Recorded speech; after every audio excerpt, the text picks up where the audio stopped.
Well, welcome back, everybody. And my name is John Dupuy, and this is my co-host and dear friend, Douglas Prater. Hello, everybody. And we are back for episode 5, Doug tells me, of Meditate on This. And this is a podcast. Well, we stopped doing it for a while because we were moving, Pam and I, and Lucy, my dog, and we were relocating a large chunk of our time in northern Louisiana from our beloved state of southern Utah. The state's not called southern Utah. We just live in the southern part. That's the part we love the most.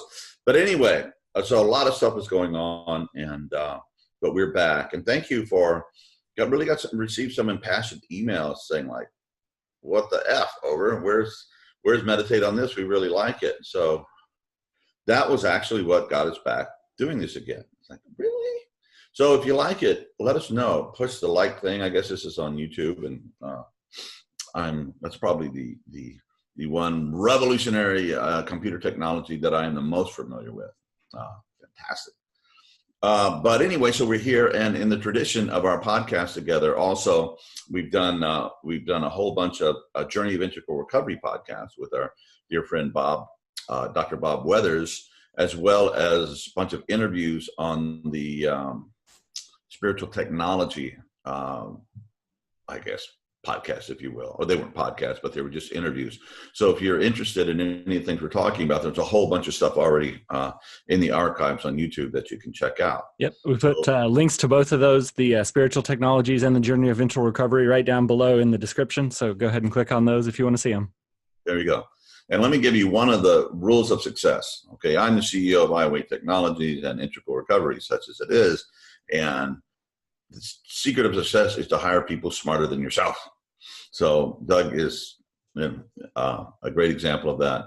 And it's also, I think, the secret of happiness is to find people you really love and dig and groove with and join a band with them, right? Not the people you can't stand. And through grace and dumb luck, I've been able to do that at this stage of my life. And it makes a big difference. So if you're in a real toxic situation, first of all, see how you got yourself there and what you can do to get yourself out and get yourself into a good one where you can prosper, because we need you and your life matters and you need to live it that way, and it will. So what are we going to talk about today, Doug, you might say?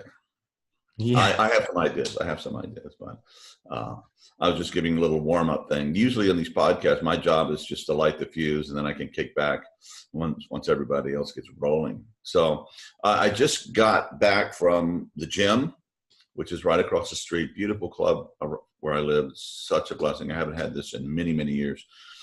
Easy access to a great place to work out. So I'm still kind of wet and sweaty. Well, actually, I'm wet from the shower, but I was sweaty, so. You got that beautiful post-workout glow, John. Post-workout glow, baby. And I was listening to Leaf Spoosta's Solar Infusion the whole time I worked out. And so first I did about, 37 minutes of cardio on treadmill, bum, bum, bum, bum, bum.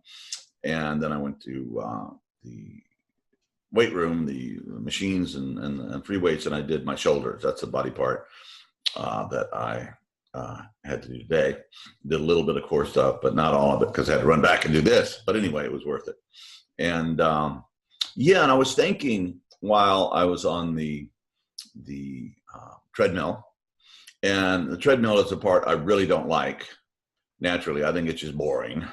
But because I had a heart attack a little over a year ago, and exercise is really important. It always has been, but even more, I think developing the cardio is really important. And so I make myself do the cardio before I do the strength training, because that's the thing I've done for years and it's my comfort zone and I just like it, right? And cardio is a little more challenging and I have to push through different levels to get into that, and I've been doing that for about, a couple of months now. I'm certainly feeling the difference. On the tennis court when I play singles, I'm running all over the place. My wind is great, just wow. Of course, I'm at 70 feet above sea level where I lived at 7,000 feet per year. So maybe I have a little supercharger in my lungs. Yeah, I got that built-in high altitude training. Yeah, right. And I'd love to set up an elite athlete training place there, or for people who not necessarily professional, but just want to live like an elite athlete would be great. And I was just thinking about the grind, you turned me on to David Goggins, right? And Jordan Peterson's a guy I've been checking out too. And it's like really nice in Jordan's case to find a conservative that I like and admire. Then I want to go, and just throw up. So, I mean, there is a tradition of conservatism that's actually honorable and, has really good points to be made. Very hard to see these days, but Jordan has certainly represented that, and he's had an outpouring, he makes some extraordinary points. I don't agree with everything he says, but like hell, I don't agree with everything I say. So, you can't be, I try, But anyway, I was thinking about, the grind, and Goggins talks about the grind and embracing the grind and embracing the suck, and get your ass out of bed if it's raining outside and do your 8 or 9 miles, whatever you do. I'm not there yet, but I'm getting there. I'm into the grind. I'm just not in the 8 or 9 miles yet. So, and no grind, no glory, and I'll say one more thing and then I'll just shut up for a bit and give Doug, give you a chance. I also have a relative who just had this very severe thing happen. They had a surgery, and I've been talking to them, and they're getting strung out on opioids because they're in a lot of pain. It's like, oh, damn. And I don't know, I read it was 60% of the people who are addicted to heroin on the streets now started out with prescribed medications. And they're beginning to wean her off them. And she's angry, and she's going through, withdrawals, I believe. So I'm saying, oh, come on. And this person is a wonderful person. Her life is just really getting to the point where it can really take off after having been through so much hard stuff. And man, she gets hooked in that stuff. It's just forget about it. It's over. So then I was thinking, then somebody emailed me or sent me a message on Facebook or something. Says, this integral recovery stuff really work? And the answer is yes, if you really do it, but it's magical. It's incredibly deeply holistic on a whole bunch of levels. And it's like, oh, it's an amazing idea. Because you understand it, you can put all the pieces together, but it just takes effort and the grind and embracing it and not being a wimp. Just going, oh, I can't. I don't like to sit and watch my brother. I don't like to sit and listen to those yucky, tracks, or I don't want to go to the gym, blah, blah, blah, blah. It's just, all this stuff, and I don't know, that's endemic in our culture, but the greats always have been people who have been able to push and embrace the pain, embrace the suffering, embrace the struggle it takes to build great habits that are in place that you just do that keep you healthy, progressing, and sober, or whatever you're working on. And I'll be quiet for a bit. John, in a very similar vein to the people you already mentioned is Jocko Willink. I think I'm pronouncing that right. Jocko Willink is another former Navy SEAL whose whole thing is that mental toughness and discipline equals freedom. He's all about that grind and getting up, and you don't feel like it, but you do it anyway. And whether we're talking about a life transformative practice or recovering from addiction from opioids or alcohol or behavioral addictions or whatever it is, there are so many interconnected dynamics that we have to address. We got to get the mind, we got to get the body, we got to get our spiritual life in order. We have to work on our emotional selves and our shadow. We have to repair our relationships with the people close to us, with our community. We have to get our mission in order and do things that matter, or discover what those things are and take the baby steps that are going to move us in that right direction. And it's real hard to do when you're down and out, when you don't feel like it, when you're tired, but it's that practice of showing up and doing it anyway and taking care of all these things on a daily basis, whether you feel like it or not. And that's the thing, is that they are all things that we do have to continually do. You don't meditate once, achieve enlightenment, and, boom, got that handled. You don't go to the gym once and you're fit forever. These are things that... My little line I used to use, you're taking magic mushrooms in Oaxaca in 1968 on the beach. And, dude, I found God. It was so great. When did that happen? 1968. I think it was in July. Have you seen him since or felt that? No, but it was cool, man. It's like, Yeah. yeah, okay. Well, I mean, with the right set and setting and used responsibly, I think psychedelics can be a very powerful tool to kickstart things and show you what's possible. Right. But you don't get to stay, unless you continue to do that daily work and get there in a more sustainable way. Remind yourself of the insights you had, do the work through meditation, through journaling, through showing up. And the key thing too with all of this stuff, while mental practice and study and those kinds of things are very important, this spirituality game is not so much a head trip as it is a heart trip. It doesn't just transform the way you think, it transforms the way you feel and experience and live and show up in the world with courage and conviction and purpose. And that's all centered in the heart. That's really what the root of this is. And that's why we show up every day. That's why we put ourselves through that grind. That's why we do all that time on the cardio machines and we don't feel like it, and push ourselves through those breaking points of exhaustion and fatigue and resistance, so that we can continue to do that for not ourselves, but for something greater than ourselves, to infuse our lives with that meaning and direction and, God willing, joy, peace, Mm-hmm.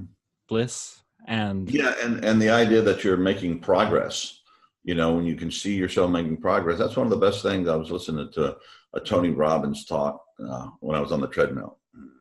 If I'm not in training, I'm listening to inspiring people or books or something like that. And that helps it be less painful, and also makes it a double practice. I'm cross training my mind and my body at the same time. So he was saying, yeah, the idea that you're making progress, and it's like, I'm 62 years old now, and I still get this idea I'm trying to get in the best shape of my life, and I get around my peers and everybody's talking, this aches, and I go, okay, well, all right, but what are we doing that's inspiring when it's really depressing when all you talk about is all your physical illnesses, and it's necessary. We have to share that, but I'm much more excited when are drawn to conversations where we're talking about how we're progressing, how practice, and how we're working on a goal, and how we're getting there. You don't find that much. You do find occasionally. We have this house that we purchased here because we've had to kind of relocate to help take care of Pam's mother. And he was helping us. And I said, this guy was really built. And I started talking to him about, well, obviously work out. Tell me about it. And he was so excited to share this passion of his, getting in the gym and, how, and da, da, da, da. It was, anyway. So I like those kind of conversations, and you can find them everywhere. An example, I was thinking there's a great book, right now, the word mastery and practice and all this stuff. This is not that. I think it's kind of mainstream. Or maybe I'm drawn to these, and I find so many articles and people talking about it that I think it's kind of mainstream, but it's there somewhere. People are talking about it a lot more. And one of the first books I got back when I started embracing integral practice was Mastery by, oh gosh, help me out. George Leonard. George Leonard, right. Yeah. One of the founders of Esalen and Murphy. And anyway, and it's a great book. It's a little short book, and it just talks about mastery. And Leonard was an Aikido master. I think he got up to 5th or 6th Dan black belt when he was he passed away a few years ago. But he started when he was like 60 something, studying Aikido. By the time his life was over, he was an internationally acclaimed teacher, and people would come from all over the world to Marin, where he lived, to study with him. So he knew something about practice. And he said the difference between the master and the dabbler and the this or that, it's like some people really want to get great, and they dream about greatness and this or that, or people go in it for a little while and like the initial breakthroughs, but they don't stick with it, over time. But the masters are the ones who just keep at it, stay with it, bum, bum, bum. You're beyond the point where you're, oh, should I do this? I really want to do this. It's like you just do it, It's just what you do, and nobody can stop you at that point. And last night I have a few guitars, and I have them placed around my desk, so when I'm not on the computer or something, I can practice. And I picked up a guitar and I started playing, and I was playing at a speed and accuracy that I hadn't experienced before. And I was kind of, I've been thinking for months, well, maybe I'm just about as good as I'm going to get. I'm pretty good, and I was plateauing here. Then I just did the spike, and I came in this morning, picked up a guitar, and I was like, man, this feels great. Just like really fast, really accurate stuff I was playing.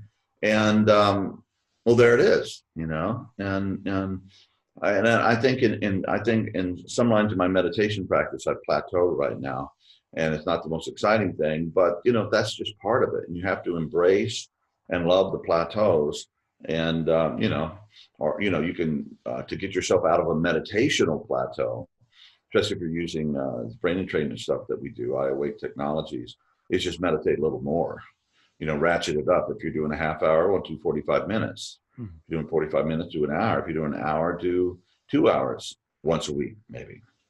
Yeah, I challenge anyone here to get any of our iAwake tracks and do a 2-hour session. And you can get up and go to the bathroom, still have your headphones on or whatever, but stay with it for 2 hours. And after about an hour 15, at least in my experience, it just really starts going off the deep end. And I'm coaching myself right now. That's exactly what I need to do. And yeah, it's really those extra minutes where the magic happens too, where the real discoveries, the breakthroughs, the sense of peace and progress and connection with spirit occurs. Personally, I sit down on the cushion. I spend the first 40 minutes just getting myself into that quiet mental state. And then it's the times when I push beyond that and go an hour or an hour and a half or 2 hours that things really start to expand for me in a new and different way. And if I never push beyond those limits, then I don't ever quite reach that place, which is not to say that it's not still helpful to sit and even do a 5 or 10 minute practice if that's all you can do. It's, keeping the consistency and the routine of it. But boy, really pushing that extra little bit in meditation, on playing guitar, on, the treadmill. Can you do 5 more minutes? You're there in the gym. Can I do a couple extra reps? Or, if you're pushing to the end there, can I add another set at the end? Can I do something to get myself just a little bit beyond where I was? One of the key things that I have found, and you were talking about this a few minutes ago too, is this idea of being just a little bit better than I was before. And that has been absolutely transformational in every area of my practice too. This idea of, first of all, tracking it. I have to write down, what did I do? How many minutes did I spend meditating? How much weight did I lift on these days? How much time did I do cardio? Whatever it is, you track it and you measure it and you try to beat your own records. What tempo did I play this solo at? Right. Whatever it is, and just click it up just a little bit. And part of the reason is that it gives you a goal. It gives you something to try for and aspire to and get that inspiration, that feeling of success and achievement, which of course helps build your self-esteem and your confidence in your ability to give back to the world. Also, that little bit of challenge is just crucial to achieving the flow state. And, all the research on flow states from not only what Csikszentmihalyi did, but all the way back to William James and the stuff that they're doing now with the Flow Genome Project, they're showing that people who experience the most flow in their lives, the people who experience flow states more frequently, are happier. They have a greater sense of purpose, a greater sense of fulfillment and life satisfaction. And whatever we can do to bring more flow into our lives is going to benefit us profoundly in so many ways and on so many levels. Yep. A key to that is balancing your challenge and your skill, the challenge skill ratio. And when you're pushing just a little bit beyond what you are currently capable of, not too hard to trigger your anxiety, right, not too easy to get bored, but just a little bit beyond, then you hit the flow state and then your whole life gets better. Add 10 pounds to your bench press, not 50. Right. 75, your max, and go from there. Yeah, absolutely. Yeah, and that's when when we embrace um, something in our lives, besides the basic integral practices, right? The body, the mind, the emotions, shadow, and the spiritual practice. So the two things that I work on, and a couple other things, the two things I work on a lot are the guitar and tennis. And it's like, well, isn't that kind of self-indulgent? I guess, or maybe self with a big S, but it's also a yoga, for me, and it's a form of connecting with the all, with my body, dealing with my emotions, um, all of that stuff. And then you get into those sometimes when it just starts coming together, it's just bliss. And other times, I have to. I'm pretty much self-educated playing tennis. In other words, I started playing quite a long time ago, so I would watch other people play. I'm trying. Oh, okay, they're doing this, and then of course I became a YouTube uh, cognoscenti, and you can get everything on YouTube is right there. But recently, I've been actually paying for some lessons, and yesterday I was playing, and my forehand was just killing it. Just slam it in there. I mean, Roger Federer would have been proud of these forehands I was hitting. And then my backhand went, see ya, and just was terrible. Oh my God, I couldn't hit a straight, hard, flat backhand to save my life. And I had considered the backhand to be at some point better than my forehand, one of my better shots, and just went bye. So anyway, there are just all these challenges with mastery and perfection and becoming the best version of ourselves. And ultimately, we're competing against ourselves. And it's really good to have good competition out there too, to kick you to the next level. It's like when Eric Clapton first met Jimi Hendrix. Cream was Cream. I mean, the name of the band Cream. You guys have Jack Bruce and who was the bass player? He was a bass player. Drummer, Ginger Baker, and Eric Clapton. Anyway, for you millennials, you go, huh? Anyway, some of you guys have heard about it. But they were just the best of the best drummer, the best guitar player, best bass player. They got together and they called themselves Cream in their overweening humility because they knew they were the cream of the crop. So anyway, Jimi Hendrix shows up in at a club they're playing in London, just got over there. And he made his manager, who just taken him on, who used to be the bass player for the Animals, who said, I think I could be a better manager than I'm a bass player. But anyway, so he knew a lot of people in the music business. Animals had a bunch of hits, number ones back then, part of the British invasion. Mm-hmm. And so they got up to the stage and they asked, Cream, the guy, hey, can this guy just came over from the US. Can he play? Will he jam with you guys? And it's like, excuse-moi, but we are Cream. Who would want to play with us? And they see this cat, and it's like, he's a black guy with a guitar. So they're like, black guy, that's okay. Because everything they were based, especially Eric was just a blues fanatic, just loved him, still his basis of everything. So Jimmy got up there and played this really Killing Floor, I think was the name of the song, which Eric had thought had been too difficult to really play well.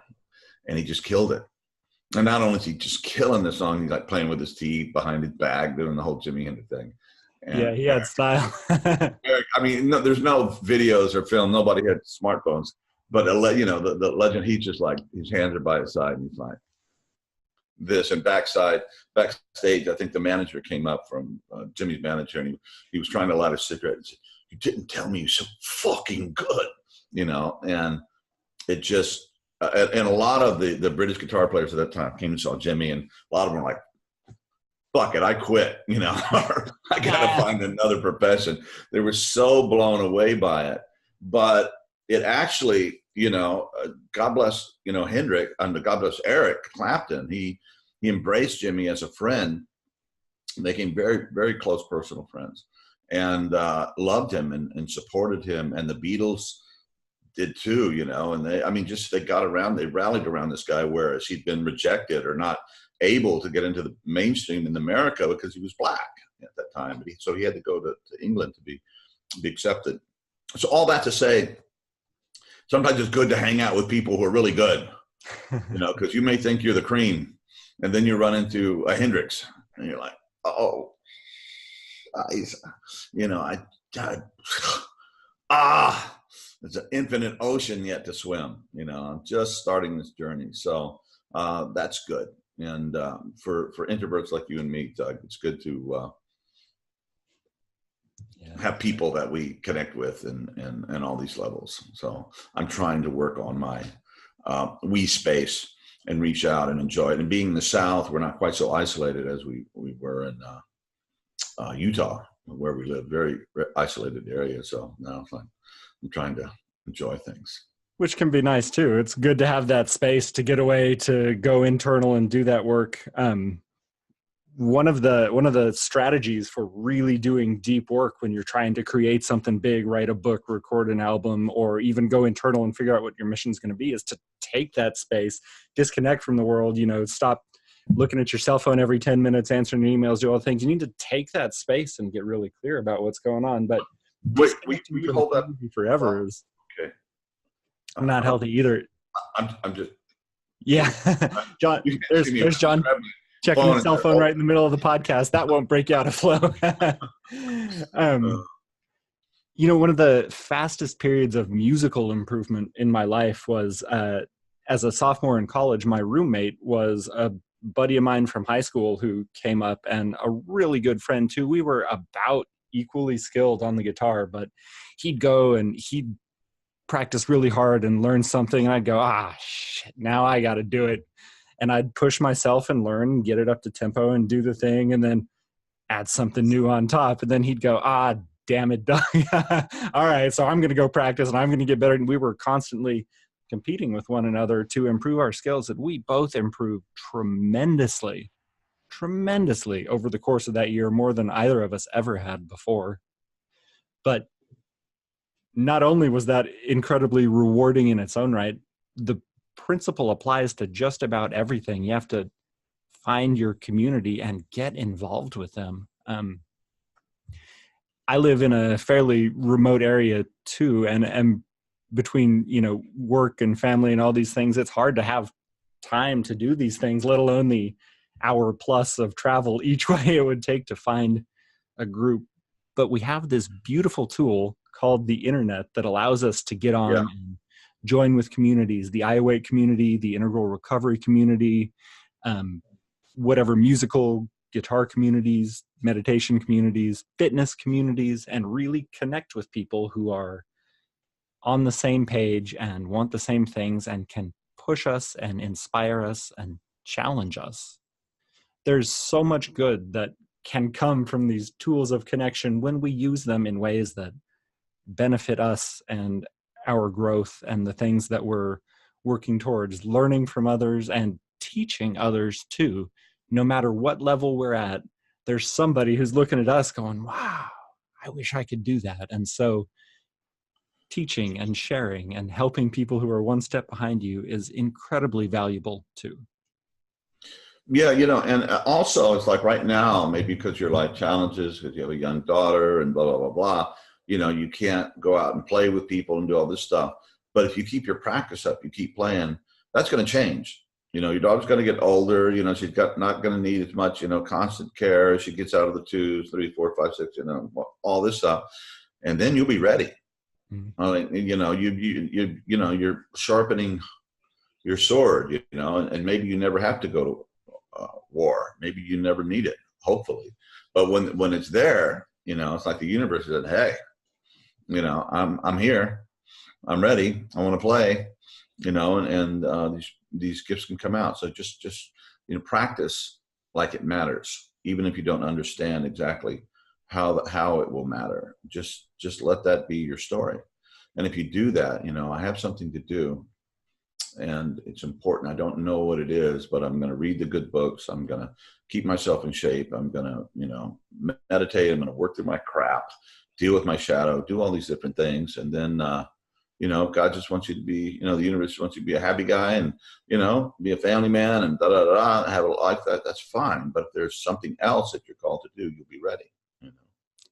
And like I was reading about Martin Luther King the other day, and he apparently he always knew that he was going to change the world. He had the sense of destiny, and there's some people like that.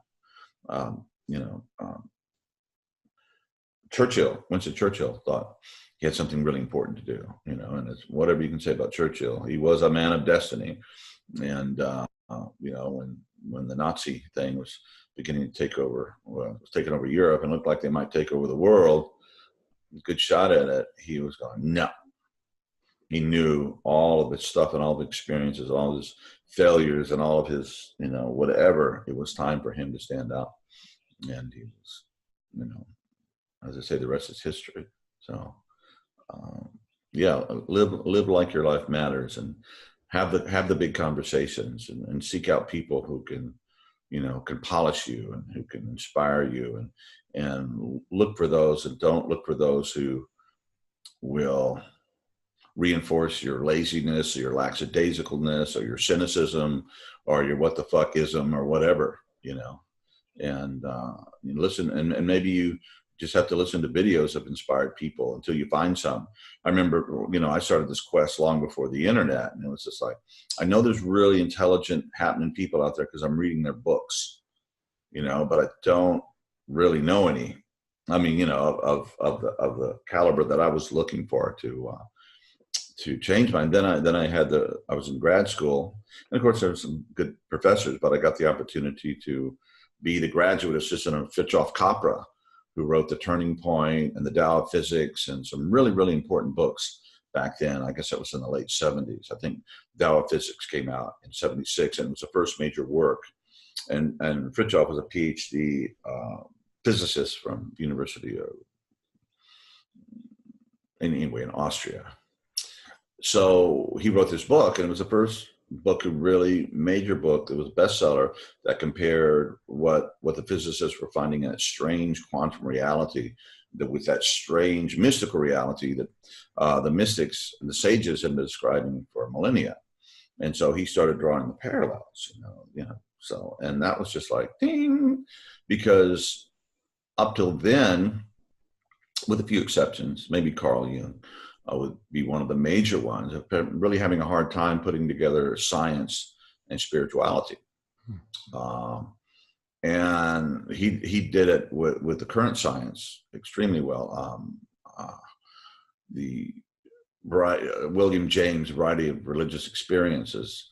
I don't know if you've read that, but anyway, it's a great series of lectures. I think he gave at Yale or Harvard or something right around the turn of the century, which was like super important work. And then it got forgotten, I think, until the 50s and 60s. It started coming back again. But anyway, Fritjof was a key person in this, my quest as a Westerner, trying to find God, trying to refine what the ultimate thing is.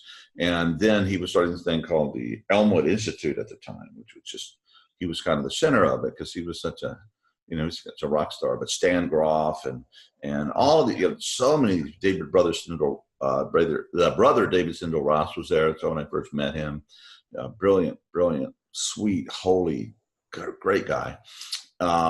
And so I was able to, my little mid-20, late 20 self, being able to hang out with all these people on a daily basis and come together in conversations. And I was just like, thank you, God. I felt I was really above my pay grade, and it was just blessed me. So I'm so grateful to Fritjof for giving me that opportunity. And he's a really good man. I really admired him because he's really humble, really brilliant, but really trying to always improve himself, and asking me questions like, John, is this elitist? And that's what we're doing here. And like, and there's nothing wrong with elitism, as long as Ken Wilber says about the spiritual path, it's an elitism to which all are invited. So, it doesn't exclude anyone if you're willing to embrace the grind. Yeah, the price of admission is showing up. Yeah, showing up and working your ass off.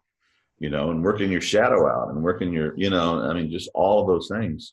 It's just, and it's, and when you do go through hard things, thank God you've been doing that. I had that heart attack and almost died. And boy, because I'd been practicing for years, it was, man, it was such a help. It was still hard, afterwards, physically, emotionally, and all these things. But because I had practice, I knew what to do. And I knew, man, I was immediately going back to working out. I mean, a week and a half, I think I waited, and then I was back on the court. It's like, so weak as a puppy. But I come back, and now, I still feel my heart in a strange way, but I'm in good shape. I mean, my tennis playing and working out is fine. And let me just, there's just one other thing. I think we've hit a lot on this, and let me just add this thing that happened on Sunday. And last Sunday was Easter. Okay, for you Easter bunnies out there. I grew up Catholic, and the Catholic priest, when I was a kid, he said my dad was the Easter bunny because he just showed up on Easter to go to church. But anyway, later on, we started going more regularly. But I was invited, like I'm living in the Bible Belt, and with my wife's mother, and a big Easter service at a mainstream denomination, and I won't say who, but pretty well known. And I frankly find it boring most of the time. I don't like the music, and usually it's really echoey church, so I can't understand the sermons. And if I do, I mean, it's a pretty big church, and sometimes the sermons aren't so bad. But generally speaking, it does not melt my butter. Although I try to get over my reactiveness and go, okay, man, this is an opportunity to acknowledge God, to pray, to meditate, and get into it. So instead of squirming, I really get down and I pray. I just pray and meditate and go through the whole thing, and with all the heart. And then oftentimes it really becomes very cool. Well, what I did this time is I put my earbuds, little wireless devices that you can, and I had my phone on me, of course. And so I think I put on Deep Delta. And if anybody was going to ask me, I would say, well, they're hearing aids because I can't hear well. And they do have apps now where you can use, your phone and to magnify sound. So that was going to be my lie. Thank glad nobody, but it would have been easier than saying, well, I'm training my brain to actually have a spiritual experience while I'm at church. Now there's an idea.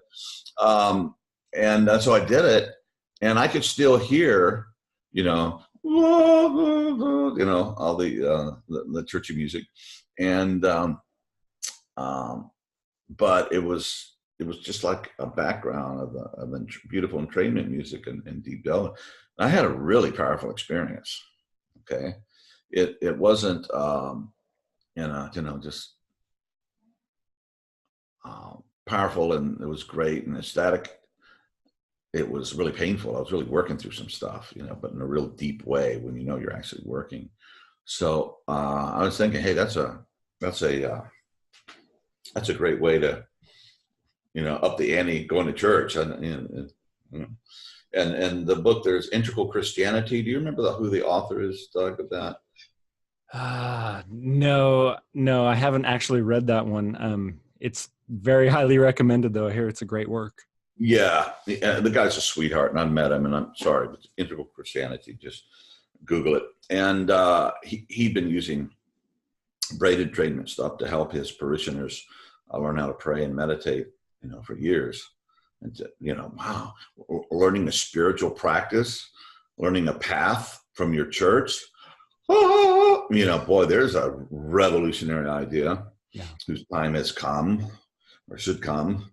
But yeah, so you can actually do that while you're in. And if you actually want to hear what they're saying, you can kind of turn down the entrainment stuff and just have it entraining your brain. But that might really be a way to deepen your church experience. And, if you're a willing and happy churchgoer, or if you have to go because of other things, just to get it to a deeper level. So, Yeah.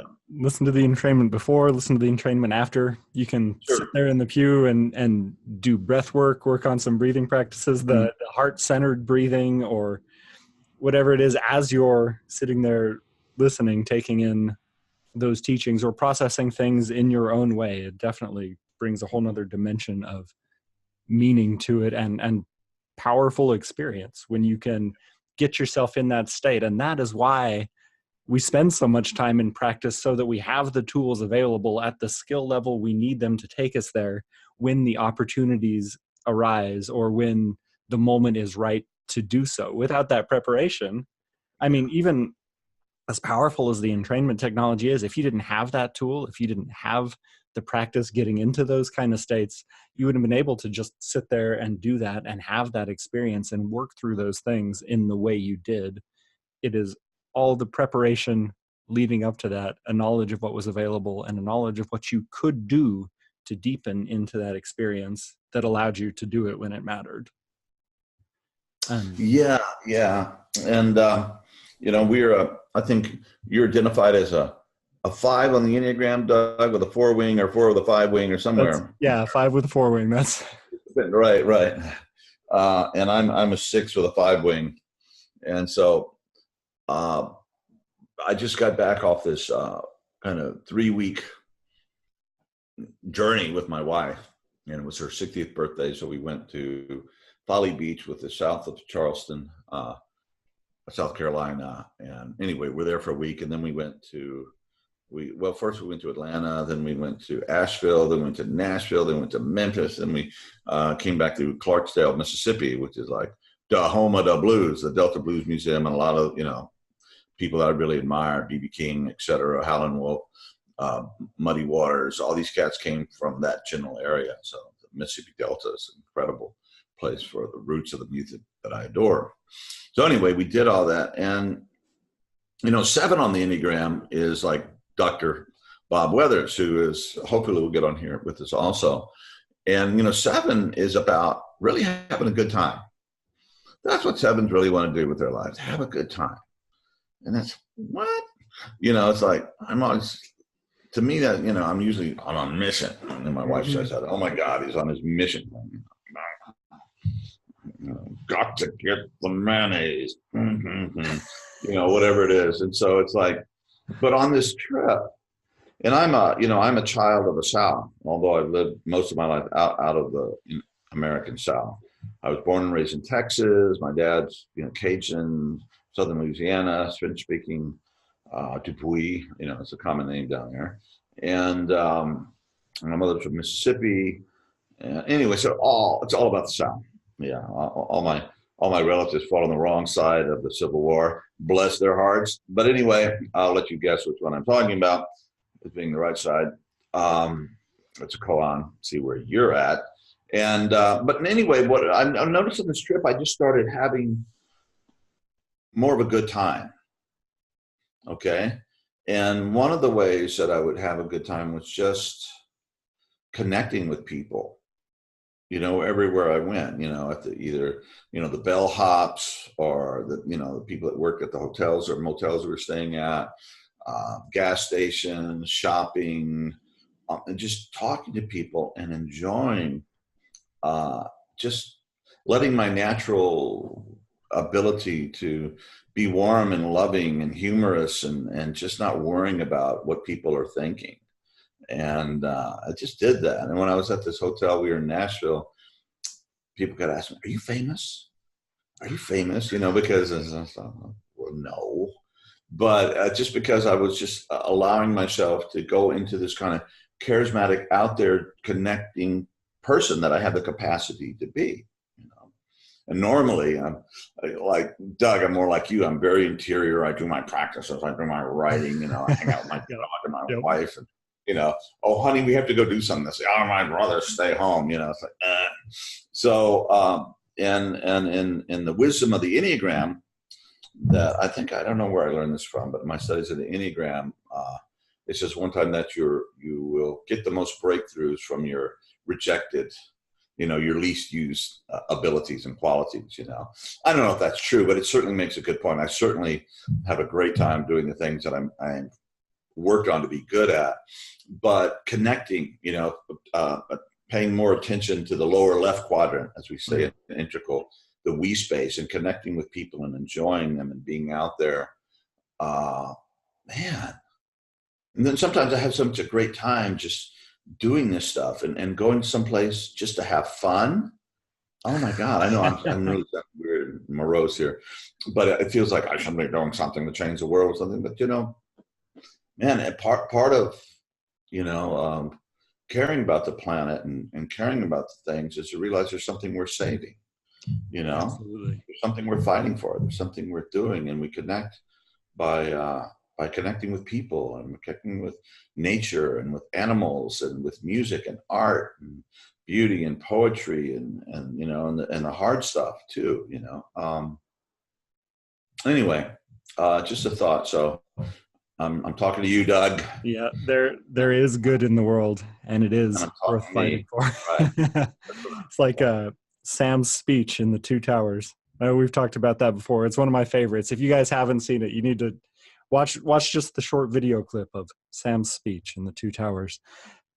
John, I've found the same thing, that getting out of myself and connecting with people is where my best growth potential has been. And this will probably be something that's helpful for other introverts out there too, is that it is in the connection with others that I'm able to stop this internalness that is keeping me stuck in the negativity and the contracted states of ego. When I am deep in connection with others, relating in conversation, like I have done with you on these podcasts, on the Integral Recovery podcast, on the other things that I have done, I get so focused on the conversation and on what we're saying, what other people are saying, what else is out there, that I'm not dealing with all the chaos in here in the same way anymore. I'm freer, I'm connected, and I can see different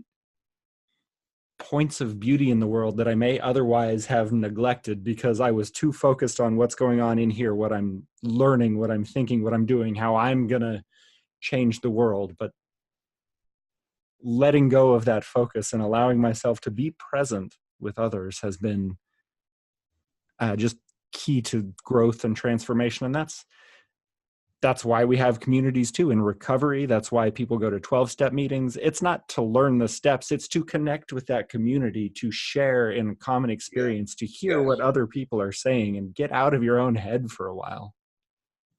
That makes it so powerful. And I hope that people listening to this who resonate with that idea will connect with us too. Will send us the emails. We'll get into discussions here in this comments section on this video. We'll start to connect with us on Facebook and see what we can do to get more involved with one another, to have these conversations, to get out of our own heads and see what other people are doing, what other people have to say, which of course sometimes requires offering something of ourselves too, which is another thing that has been really hard for me, that we have been able to do, that working on all this has been so powerful in bringing out, is the ability to share myself without being so self-conscious about exactly what it is that I'm saying and what others are going to think. It's not what will people think of me. It's what can I say that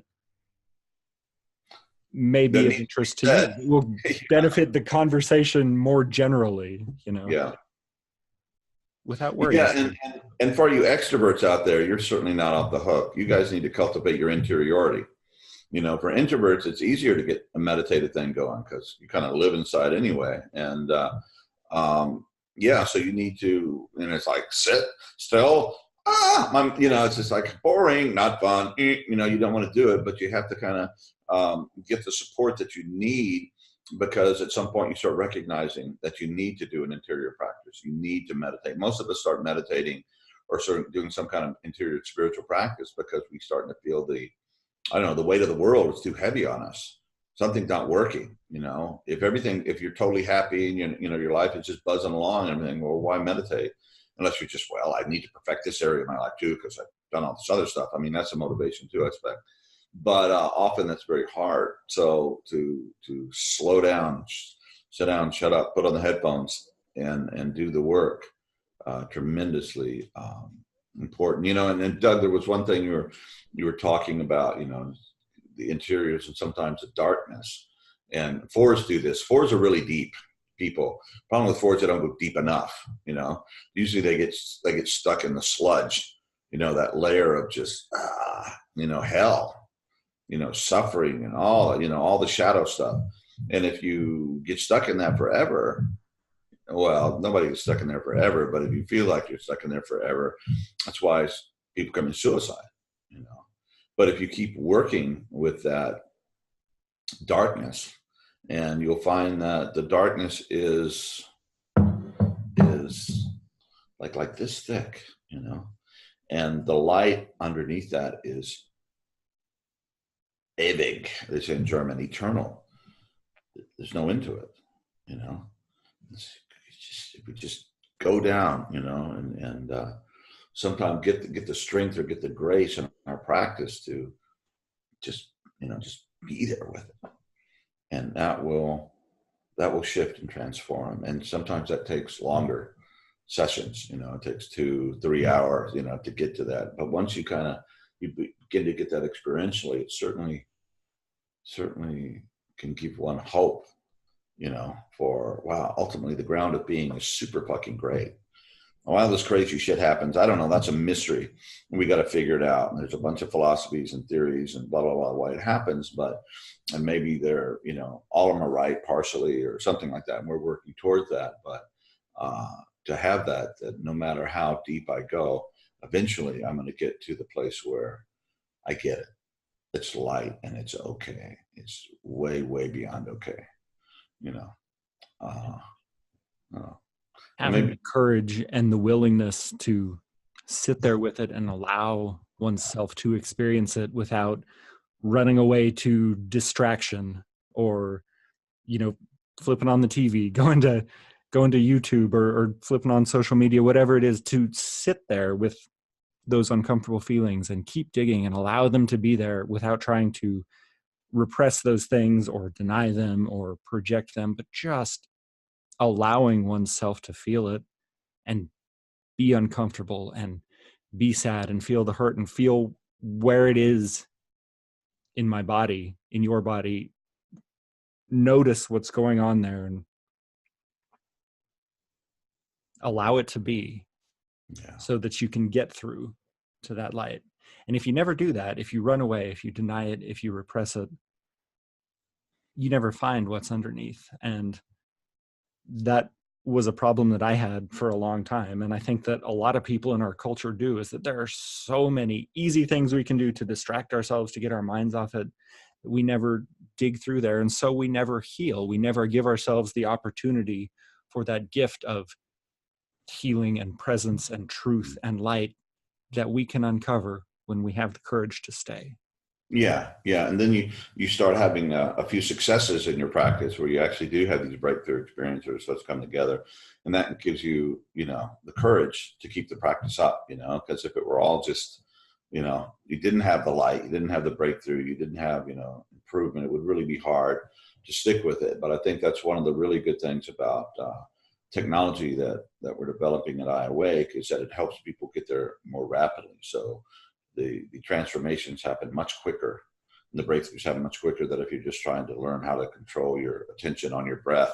I mean, that's a great, I still use that technique among others, but if you're doing it unaided, without all the stuff that we know about the brain and how to get the brain into these open receptive states, it just speeds it up. It's a much quicker. It still takes grit and courage and stick-to-itiveness and a sense of purpose. Why am I doing this? Good question to ask yourself almost on a daily basis, before you do your practice. Why am I doing this? And it's okay for your answer to change too. Absolutely. Yeah, absolutely. So, well, good, Doug. I think maybe we've been going on for quite a while now. You don't have to listen to this all in one sitting, or you can get on your treadmill, listen to it. It's a good way to practice. And so anyways, really good to be back together with you in this way, Doug. And I look forward to keeping this rocking on a weekly basis. And please, if you like it, Snow, you like it? I don't know why I say that because everybody says that on their YouTube videos that I look at. So it must mean spread it about. Yeah, whatever. Yeah, let's do the thing. Hit the thumbs up button, hit subscribe, hit that notification bell so you see when we post our next show, and leave your comments, guys. Tell us what you think. Participate in this discussion with us. Send an email. Get involved in this conversation, and let's build this community, strengthen one another, strengthen our practices, and see where we go with it. All right. Thanks, everybody. Love you guys. See you again soon.